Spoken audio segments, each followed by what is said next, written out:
Sahabat Katolik terkini, menjelang pelaksanaan Sidang Agung Gereja Katolik Indonesia tahun 2025, gereja diajak untuk bercermin pada tantangan-tantangan yang muncul dari dalam dirinya sendiri.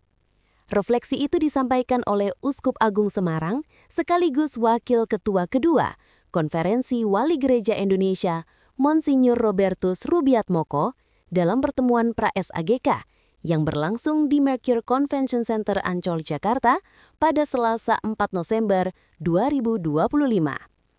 Dalam kesempatan itu, Monsinyur Rubiatmoko menegaskan bahwa Gereja Indonesia perlu membaca tanda-tanda zaman dan menata langkahnya dengan lebih mendalam, lebih terarah, dan lebih sinodal.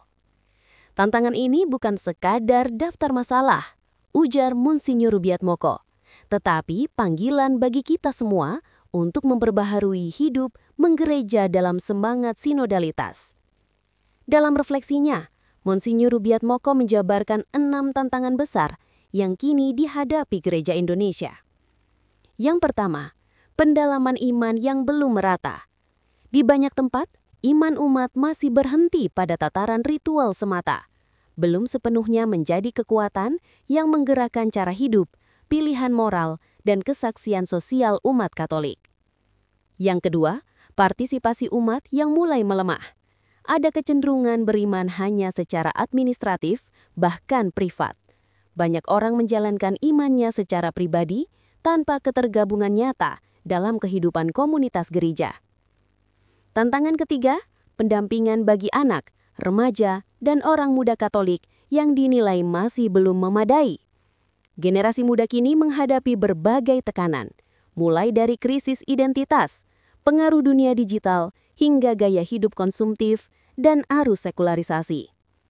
Monsinyur Rubiatmoko mengingatkan, katekese keluarga semestinya menjadi fondasi utama pembentukan iman generasi muda, namun hal itu belum sepenuhnya kuat di banyak tempat. Tantangan keempat, keterbatasan tenaga pastoral. Kekurangan iman dan katekis terutama di wilayah 3T, tertinggal, terdepan, dan terluar, masih menjadi kenyataan yang dirasakan banyak keuskupan. Selain itu, dibutuhkan formasi berkelanjutan bagi para pelayan pastoral agar mampu menanggapi kebutuhan umat secara kontekstual. Tantangan kelima, peran awam yang belum optimal. Masih ada pola pikir klerikalisme di mana umat awam belum sepenuhnya diberdayakan sebagai mitra sejajar dalam karya perutusan gereja.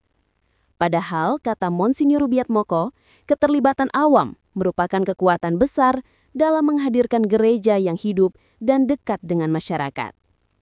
Dan tantangan keenam, tata kelola serta kemandirian pastoral. Gereja dihadapkan pada kebutuhan untuk mengembangkan sistem yang profesional, transparan, dan akuntabel. Selain itu, penguatan ekonomi umat dan paroki juga menjadi bagian menuju kemandirian yang berkelanjutan. Dari 6 tantangan itu, Monsinyur Rubiatmoko menegaskan pentingnya membangun budaya sinodalitas di seluruh tingkat kehidupan gereja. Sinodalitas berarti berjalan bersama, mendengarkan satu sama lain, merangkul sebelum mengajar, dan hadir dalam solidaritas sebelum bertindak. Dalam arah pastoral ke depan, Gereja Indonesia menegaskan beberapa fokus nyata, penguatan komunitas basis, digitalisasi pastoral, pendampingan keluarga, serta pemberdayaan ekonomi umat.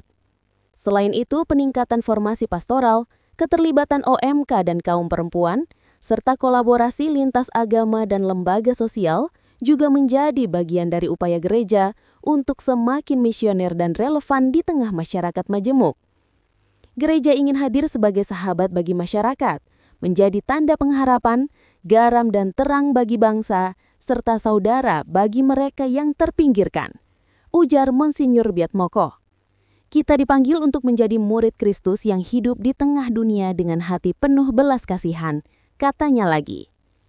Menutup pernyataannya, Monsinyur Rubiatmoko mengajak seluruh umat untuk melangkah dengan semangat sinodalitas sebagai peziarah pengharapan.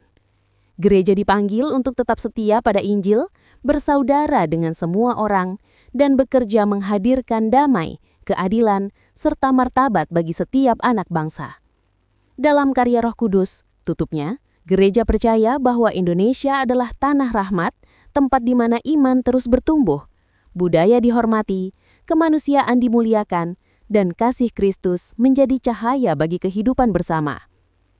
Dengan semangat itu, Gereja Indonesia menatap SAGK 2025 bukan sekadar sebagai pertemuan besar, tetapi sebagai momentum pembaruan iman, persaudaraan, dan pelayanan yang semakin nyata bagi dunia.